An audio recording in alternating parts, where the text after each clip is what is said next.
अभी भी bunch of petition आए हुए और हंगामा हो रहा है। अब असदुद्दीन ओवैसी कह रहे हैं कि सेव वक्फ सेव कॉन्स्टिट्यूशन, यहाँ पर वक्फ को भी सेव करने की बात हो रही है, कॉन्स्टिट्यूशन को भी सेव करने की बात हो रही है। देखिए, दो तीन चीजें हैं।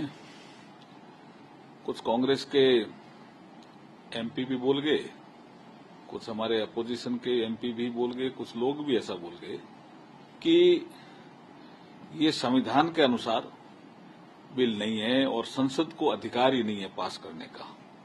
मैं उनसे ही पूछना चाहता हूं जो ऐसा बोल रहे हैं कि 1954 में कौन सी संसद ने वक्फ अमेंडमेंट बिल लाया और किसने पास किया? संसद ने किया, और कोई संविधान का प्रावधान था तभी किया।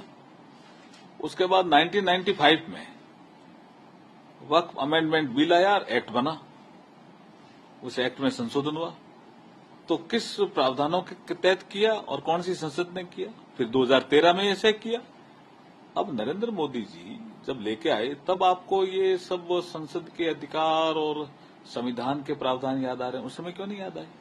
इसका मतलब जो अभी 2025 का वक्फ अमेंडमेंट एक्ट पास हुआ है वो संविधान के अनुसार हुआ है और संसद को इसका अधिकार है।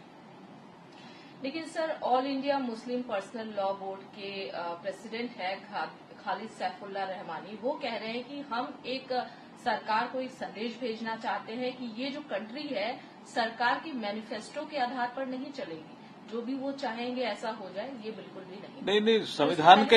संविधान के अनुसार ही चलेगी और संविधान के अनुसार ही हम ये सारी कार्रवाई कर रहे हैं।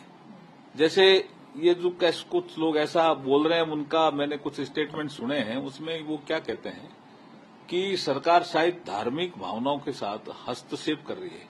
मैं आपको क्लियर करना चाहता हूं कि धार्मिक भावनाओं से वक्फ अमेंडमेंट एक्ट का कोई लेना देना ही नहीं है। जो वक्फ की संपत्ति है उसको मैनेजमेंट करने का काम है ये वक्फ अमेंडमेंट एक्ट, और जो धार्मिक भावनाएं के अनुसार जो मुस्लिम समाज को आचरण करना है, उनकी भावनाएं भी, उनकी धार्मिक स्वतंत्रता भी सुरक्षित भी है और संरक्षित भी है।